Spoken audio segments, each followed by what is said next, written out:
예, 오늘 요한복음 12장 12절로 19절에 있는 말씀을 가지고 예수를 이스라엘의 왕으로 모신 사람들이라는 제목으로 말씀을 전합니다. 우리 다 같이 한번 인사합니다. 옆 사람 같이 하시고 앞뒤 사람 같이 하시고 우리 가족들과 인사하실 때에 지난 한 주간 동안 평안하십니까? 인사합니다. 지난 한 주간 동안 평안하십니까? 평안하십니까? 우리 다 같이 다시 한번 인사합니다. 할렐루야. 할렐루야. 우리 예수님이 부활하셨습니다. 네, 감사합니다. 고맙습니다. 한 나라의 백성들은 누가 왕이냐에 따라서 그 삶의 모습은 달라집니다. 백성뿐만 아니라 나라의 운명도 바뀌게 됩니다. 인류 역사를 통해서 보게 되는 세상의 모든 왕들은 선왕이 되었든지 아니면 폭군이 되었든지 백성 위에 항상 군림하는 것이 왕의 모습이었습니다. 그래서 백성이 왕을 위하여 목숨을 버리는 일은 당연하고 또 그것은 자연스러운 일이었습니다만 왕이 백성을 위하여 죽는 일은 역사상 없었습니다. 하지만 오직 유일하게 이스라엘의 왕 예수만은 그 백성들을 섬기는 왕으로의 삶을 살았습니다. 그리고 마지막에는 그 백성들을 위하여 당신의 생명을 버리시기까지 하셨습니다.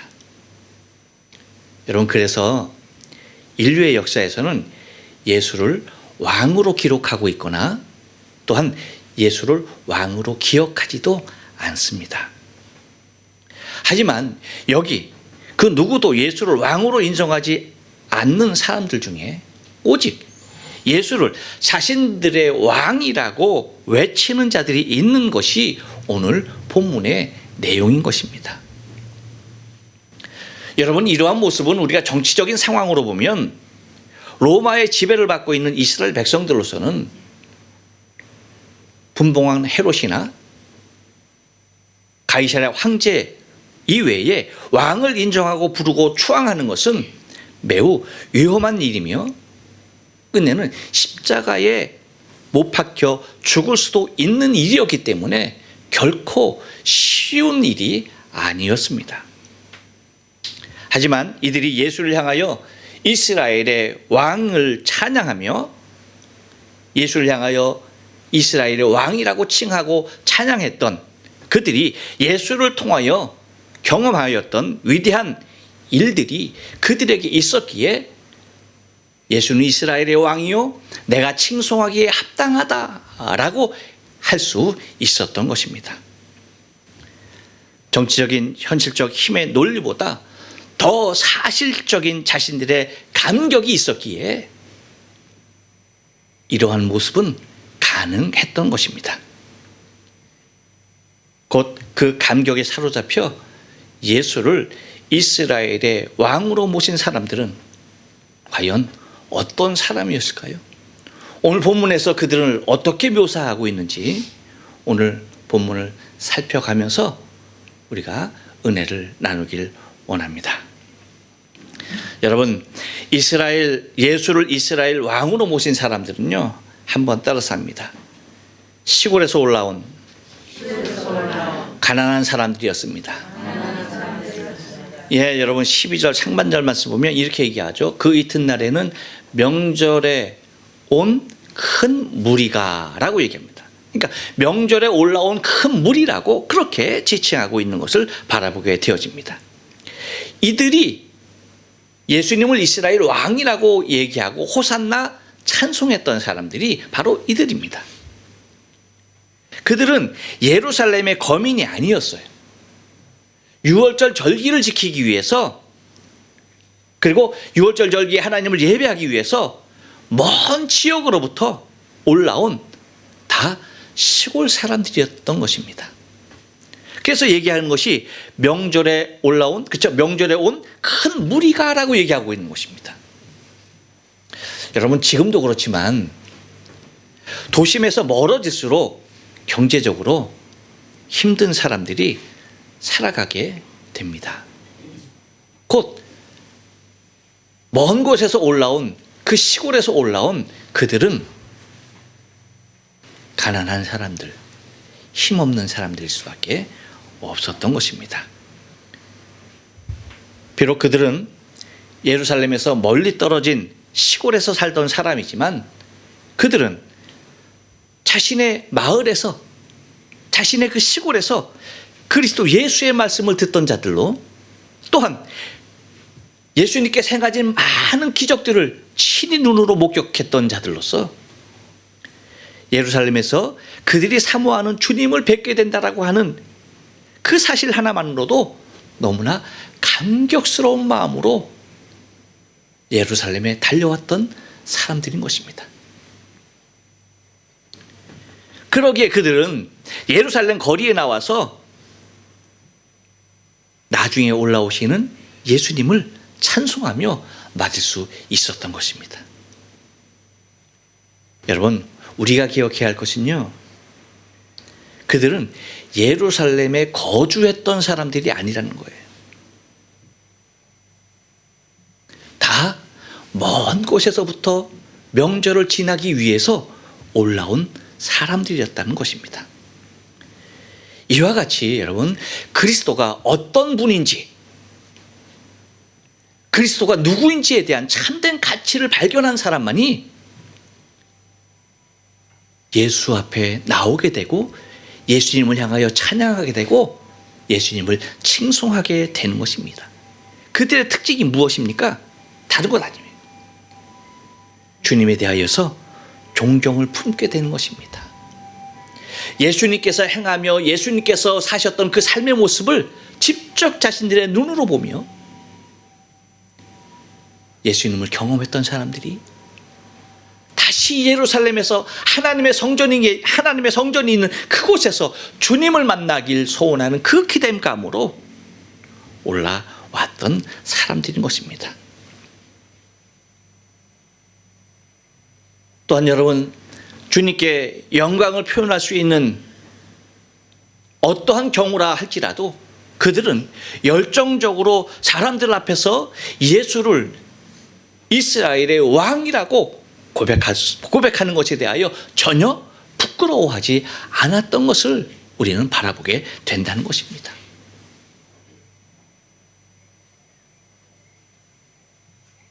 이것은 우리가 지향해야 할 우리 신앙의 삶의 대표적인 모습인 것입니다. 예수 믿는 우리가 예수에 대하여서 찬양하지 아니하고 예수에 대하여 칭송하지 아니하고 예수에 대하여 예수의 이름에 대하여 높이지 아니한다라고 한다면 여러분, 정말 내가 예수 믿는 사람일까 하는 것입니다. 이렇듯 예수를 만나고 예수 믿는 사람들은 정치적인 상황이야 어떻게 됐던 사람들이 우리를 잡아다가 옥에 가두던 말던 아무런 상관이 없는 거예요.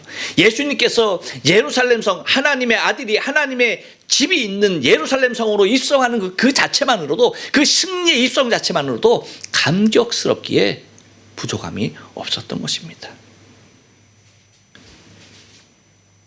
이것이 그들의 삶이었고 그들의 신앙이었듯이 여러분, 우리의 신앙 또한 어디에서나 어떤 환경에서나 예수를 나의 왕으로 고백하며 예수를 나의 구주로 고백하며 사는 삶이 영광된 삶이요, 하나님의 자녀로서의 삶인 줄로 믿습니다. 이렇게 사는 자들을 통하여서 주님께서 하시는 말씀이 뭡니까? 마태복음 23장 32절에서 보면 그렇게 얘기하죠. 다 같이 한번 읽어봅니다. 시작. 누구든지 사람 앞에서 나를 시인하면 나도 하늘에 계신 내 아버지 앞에서 저를 시인할 것이요. 그렇습니다, 여러분. 이렇듯이 누구든지 하나님 앞에서, 사람들 앞에서 자기를 시인하는 자는 하나님 앞에서 우리를 시인해 주시겠다라고 말씀하십니다. 하지만 정치적인 상황이나 또한 자신의 이권에 취하여서 예루살렘으로 입성하시는 예수님에 대하여서 환영하지 못하고 오히려 잡아서 고소하려고 하는 예루살렘에 거했던 사람들을 여러분 어떤 말을 듣게 될까요? 33절이겠죠. 다 같이 한번 읽어봅니다. 시작. 누구든지 사람 앞에서 나를 부인하면 나도 하늘에 계신 내 아버지 앞에서 저를 부인하리라. 여러분, 우리가 신앙 가운데 서 있는 이유는 다른 것 아닙니다. 내가 주를 많은 사람 앞에서 고백하며 증거하는 이유는 다른 것이 아닙니다. 이유가 무엇입니까? 예수님이 나를 아버지 앞에서 시인해 주시겠다라고. 네가 만일 나를 사람들 앞에서 시인하면 나도 너를 내 아버지 앞에서 시인할게 라고 말씀하신 이 약속에 의하여서 가능한 것입니다. 비록 아무런 힘없는 가난한 사람들이었기 때문에 예수를 십자가에 죽이고자 하는 권세자들 앞에서 아무것도 할 수 없었고, 잡혀가는 예수님, 그리고 채찍에 맞는 예수님, 그리고 십자가에 달리시고 고통받으시는 예수님을 보고 울 수밖에 없었던 사람들이었지만, 그 누구보다도 주님을 사랑하고 주님을 보고 싶어 했던 사람들이 먼 시골에서 올라온 사람들이었던 것입니다. 여러분 혹시 학창시절을 기억하십니까? 학창시절에 보면 반에서 꼭 늦게 오는 아이들이 있죠? 보셨습니까? 네. 웃는 사람들은 다 봤거나 자기였거나 했던 사람들일 거예요. 근데 여러분, 학교에 꼭 늦게 그냥 종치기 달랑달랑 전에 막 그냥 헐레벌떡 들어오는 애들은 특징이 뭡니까? 이런 공부 잘하고 못하고 하고 상관이 있어요, 없어요? 네? 여러분, 학교에 늦게 오는 애들은 공부 잘하고 못하고는 전혀 상관이 없는 거예요. 항상 어떤 애들이 있던가요? 학교가 코앞에 있는 애들. 학교가 코앞에 있는 애들이 항상 늦게 와. 엎드리면 코 닿을 곳에 있는 애들이 항상 늦어서 헐레벌떡 뛰어와. 그렇던가요? 안 그러던가요?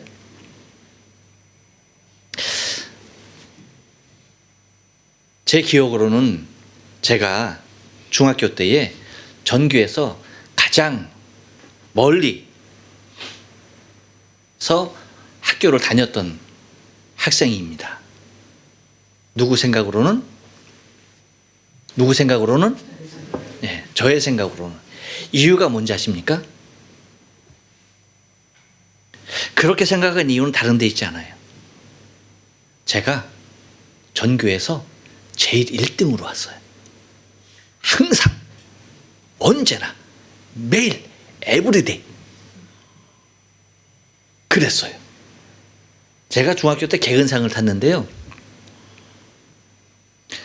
제가 중학교 1학년 때 한 학기를 마치고 저기 서울에서 안양으로 이사를 했어요. 그렇기 때문에 안양에서 중학교를 서울까지 다녀야 했어요. 그것도 서울 어디냐면 지금은 은평구지만 가련동 저기 산 중턱에 있는 대성중학교라고 거기까지 다녀야 했던 거예요. 근데 거기를 갔다가요, 거기는 학교가 이렇게 산 중턱에 있기 때문에 언덕이 이렇게 올라가야 돼. 근데 저기 밑에서 조금 올라가면 70m 정도에서 뭐 어떻게 써있더라? 뜁시다. 그리고 좀 더 올라가면 힘차게. 그리고 조금 더 한 30m 남겨놓고는 끝까지. 그렇게 아예 써 있어. 그래가지고 저 밑에서부터 어떻게 해야 돼? 그 무거운 가방을 들고 무조건 뛰어 올라가야 돼. 근데 여러분, 제가 중학교 1년 딱 6개월 동안 불광동 살 때는, 불광동에서 가련동으로 제가 학교 다닐 때는 아침마다 뛰었어요. 아침마다 뛰어갖고 거기 올라가야 했어. 하지만 안양으로 이사 가고 나서부터는 단 한 번도 뛰질 않았어요. 이유가 뭔지 아십니까? 여유가 있어서가 아니에요. 여러분, 안 늦어도 교육부 학생들, 선생님들이 딱 와서 코스마다 딱 이어서 이만한 몽둥이 들고 이러고 있어. 뛰어! 하면 안 뛸 수가 없어. 아무리 일찍 가도. 근데 왜 저는 안 뛰었을까요? 아무도 없었거든요. 제가 제일 일찍 왔거든요. 그러니까 천천히 걸어 올라가도 그 누구도 얘기하는 사람이 아무도 없었습니다. 안양에서 103번을 타고 서대문에서 내려서 153번, 156번, 157번, 158번 저 국파발 그쪽 가는 차를 타고서 내려서 가는 거예요.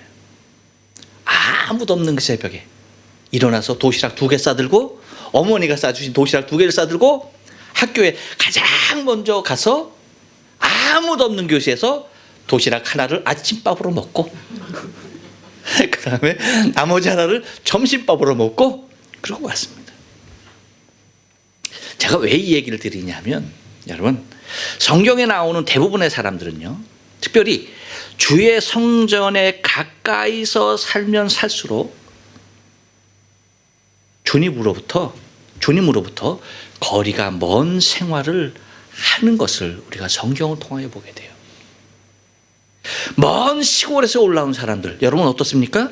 이들은 예수를 맞으며 환영하고 했던 사람들이지만, 예루살렘에 살았던 사람들은 오히려 예수를 잡으려고 혈안이 됐던 사람들이었고, 또한 정작 예루살렘에서도, 그것도 성전 안에 살던 대제사장들은 예수를 죽이려고 했던 장본인들이었던 것입니다.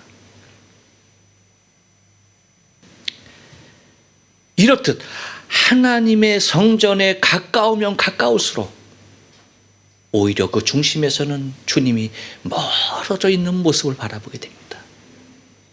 여러분, 이것은요, 현대 우리가 신앙을 갖고 살아가고 있는 우리의 모습을 잘 반영하고 있는 모습이에요. 정말 간절한 것 같은데, 정말 주를 위하여 사는 것 같은데,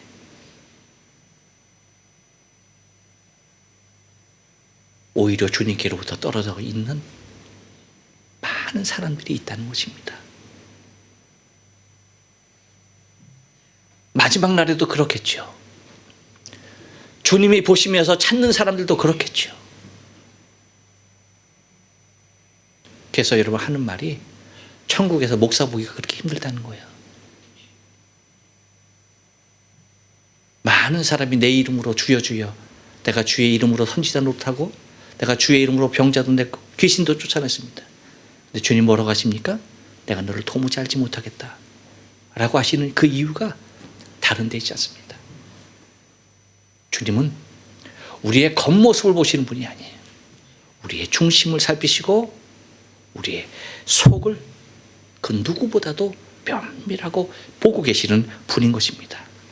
여러분, 부활절을 맞아 저와 여러분이 예수님을 가장 가까이에서 만난 사람이 되길 축복합니다. 아멘. 또 하나, 예수를 이스라엘 왕으로 모신 사람들은요, 한 번 더 따라 삽니다. 예수를 기다린 사람들이었습니다. 예, 여러분 12절 하반절 말씀에 뭐라고 얘기합니까? 다 같이 한번 읽어봅니다. 시작. 오신다 함을 듣고, 예, 예수께서 예루살렘으로 오신다 함을 듣고라고 얘기하고 있습니다. 지금 자신들이 먼저 올라와 있는 예루살렘에 예수님께서 오신다는 소식을 간절하게 기다리고 있었던 사람이 바로 그들이에요. 근데 그냥 기다린 것이 결코 아니라는 것이죠. 예수님을 중심으로 맞을 준비를 하고 기다린 사람들입니다. 그래서 13절에 상반절에 뭐라고 표현합니까? 이렇게 표현하죠. 다 같이 한번 읽어봅니다. 시작. 종려나무 가지를 가지고 맞으러 나가라고 얘기합니다. 예루살렘으로 승리의 입성을 하시는 예수님을 승리의 왕으로 받들어 섬기고 있는 것이 그들의 모습입니다.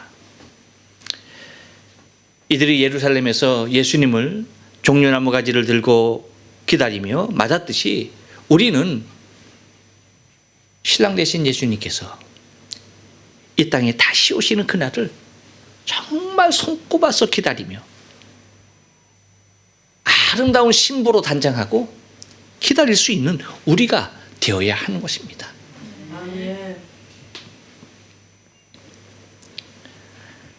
또한 승천하신 주님의 말씀대로, 승천하실 때 하신 주님의 말씀대로 다시 오실 것이라고 하는 그 말씀을 믿고 평생을 기다리며 살았던 초대교회 성도들과도 같이 우리 또한 내가 너희를 위하여 처소를 예비하면 내가 너희에게로 다시 와서 내가 나의 있는 곳으로 너희를 영접하리라 라고 하신 이 주님의 말씀을 우리가 믿고 우리의 신앙의 삶 가운데 항상 날마다 주님을 기다리며 주님이 오늘에나 오실까, 내일이나 오실까, 지금 오실까, 언제나 오실까 하면서 날마다 사모하면서 기다릴 수 있는, 그래서 신랑이 불언듯 올 때에 등불도 준비되고 예복도 준비된 신부와도 같이 신랑 대신 예수 그리스도를 맞는 저와 여러분이 되어야 할 것입니다. 또 하나, 예수를 이스라엘 왕으로 모신 사람들은요 한 번 더 따라삽니다. 예수를 찬송한 사람들입니다. 예, 여러분 13절 하반절 말씀 다 같이 읽어봅니다. 시작. 외치되 호산나 찬송하리로다 주의 이름으로 오시느니 곧 이스라엘 왕이시여 하더라. 여러분, 왕의 입장에서는 자신들의 백성을 통하여서 찬양을 받고 존귀하게 여김을 받는 것은 당연한 일입니다. 또한 백성의 입장에서는 자신들의 임금을 찬양하고 존귀하게 여기는 것 또한 당연한 일입니다. 그런데 여기에 예루살렘 성으로 입성하시는 주님을 자신의 왕으로 여기고 종려나무 가지와 자신들의 겉옷을 길에 깔며 호산나 찬송하리로다 주의 이름으로 오시는 이여 곧 이스라엘 왕이시여 하며 주님을 맞아 찬송하는 백성들은 예수를 정작 더 깊이 사랑하고 더 크게 존경하고 선포해야 할 대제사장들과 서기관들과 바리새인들이 아니었습니다. 왜일까요? 그 이유는 그들은 예수를 대신하여, 하나님을 대신하여 자기들이 찬송과 영광을 받는 자들이었기 때문입니다. 인생은 그 누구도 스스로가 영화로울 수 없는 것입니다. 오직 영화로우신 분은 우리 주님밖에 계시지 않습니다. 그런데 그 영화로운 그 자리에 예수가 아닌, 나의 주 나의 하나님이 아닌 자신들이 그 자리에 앉아서 그 모든 영광과 영화를 누리고 있는 것들을 바라보게 됩니다.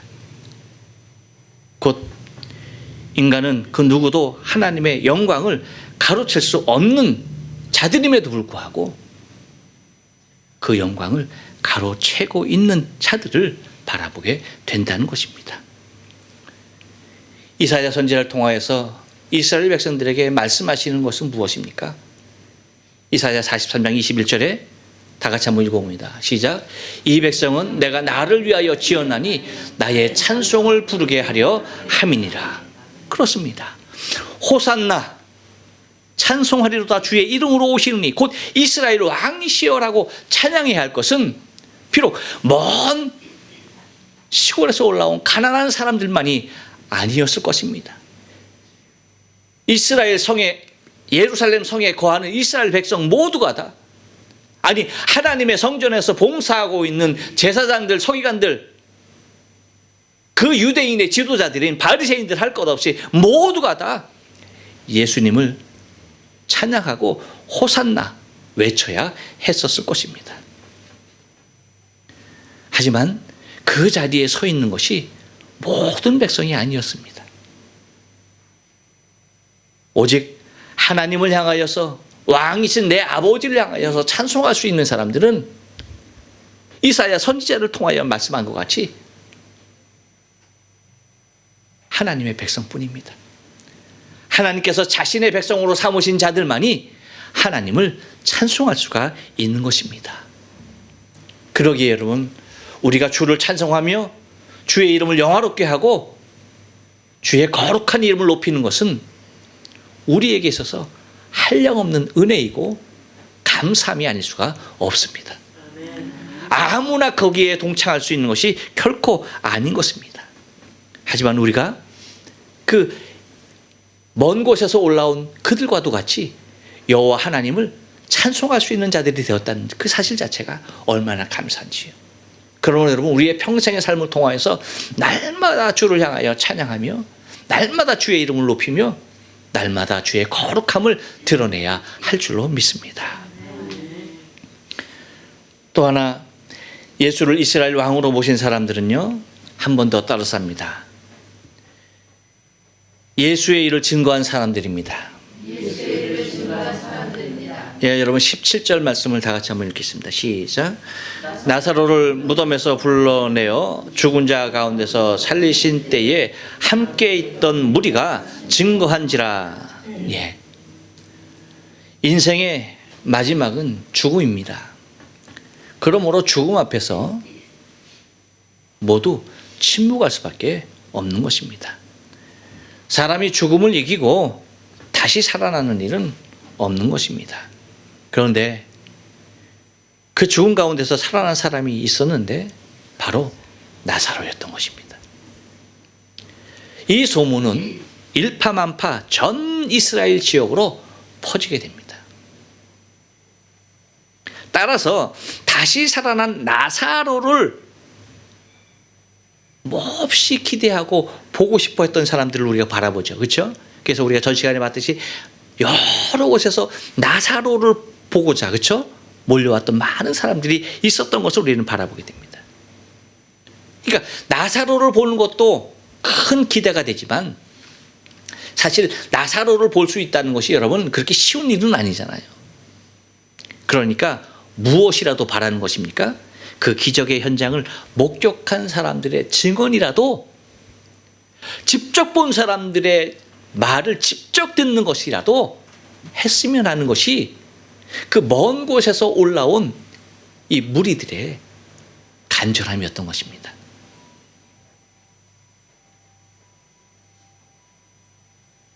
곧 이 일은 베단이라고 하는 한 마을에서 일어난 일이었기 때문에 소문만 듣고 명절을 찾아 전국에서 올라온 많은 사람들로부터 매우 궁금한 일이 아닐 수가 없었던 것입니다. 그런데 여러분, 놀라운 일은 무엇이냐면 그 일을 목격했던 사람들이 각지에서 올라와 궁금해하던 사람들에게 먼저 증언하고 있다는 사실이에요. 믿습니까?